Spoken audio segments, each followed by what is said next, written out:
Assalamualaikum warahmatullahi wabarakatuh. Kami dari kelompok 7 ingin mempresentasikan hasil kerja kelompok kami. Pertama-tama saya akan memperkenalkan diri saya dan anggota kelompok saya. Saya Firliana Nurul Fatma. Saya Sarena Sabaulia. Saya Siva Udina. Saya Cahaya Fazlina. Saya Masrul Hauliani. Saya Tarana Bila Haryanto.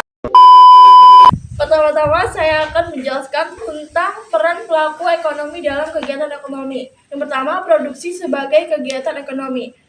Produksi tidak hanya sebatas pada kegiatan yang berlangsung dalam kegiatan pabrik. Kegiatan memecahkan batu kali menjadi pecahan kecil sehingga dapat digunakan untuk bahan bangunan juga termasuk kegiatan produksi. Nah, produksi terbagi menjadi dua, yaitu adalah produksi barang dan produksi jasa. Pertama, produksi barang adalah kegiatan menghasilkan suatu benda berwujud tangible yang bisa dilihat, dipegang, disimpan, dan digunakan oleh konsumen. Kedua, produksi jasa adalah kegiatan menghasilkan sesuatu yang tidak berwujud intangible, lebih berupa pelayanan yang memberi manfaat atau kepuasan kepada orang lain. Selanjutnya ada beberapa faktor produksi. Yang pertama adalah faktor produksi alam, faktor produksi tenaga kerja, faktor produksi modal, dan faktor produksi keahlian. Proses produsen akan banyak sekali komponen biaya yang harus diperhitungkan. Untuk mempermudah pengukuran biaya yang beragam tersebut, kita dapat mengelompokkan biaya menjadi biaya tetap, variabel, dan total. Penerima secara umum, penerima dapat diartikan sebagai sejumlah uang yang diterima oleh masyarakat dari berbagai sumber. Selanjutnya, distribusi sebagai kegiatan ekonomi. Distribusi adalah kegiatan yang dilakukan oleh orang atau lembaga untuk menyampaikan barang atau jasa dari produsen ke tengah konsumen yang membutuhkan. Siapa pihak distribusi itu? Pihak distribusi merupakan orang, badan atau lembaga yang terlibat dalam kegiatan distribusi. Faktor-faktor distribusi: produksi, pasar, produsen, perantaran. Tapi bohong. Selanjutnya ada konsumsi sebagai kegiatan ekonomi. Konsumsi ialah suatu kegiatan yang bertujuan memenuhi atau menghabiskan faedah suatu benda, barang, dan jasa dalam rangka pemenuhan kebutuhan.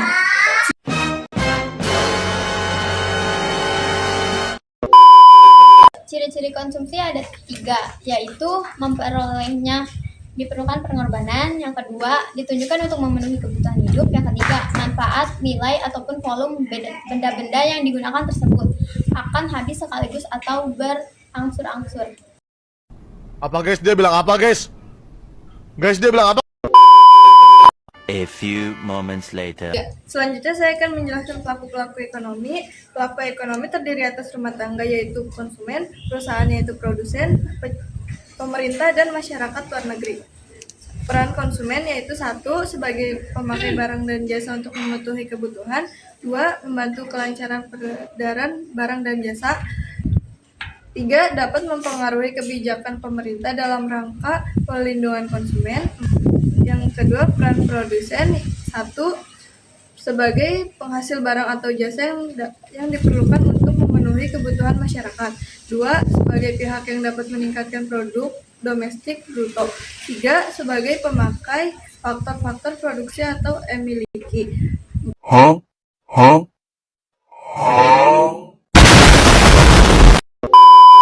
Selanjutnya ada peran pelaku ekonomi.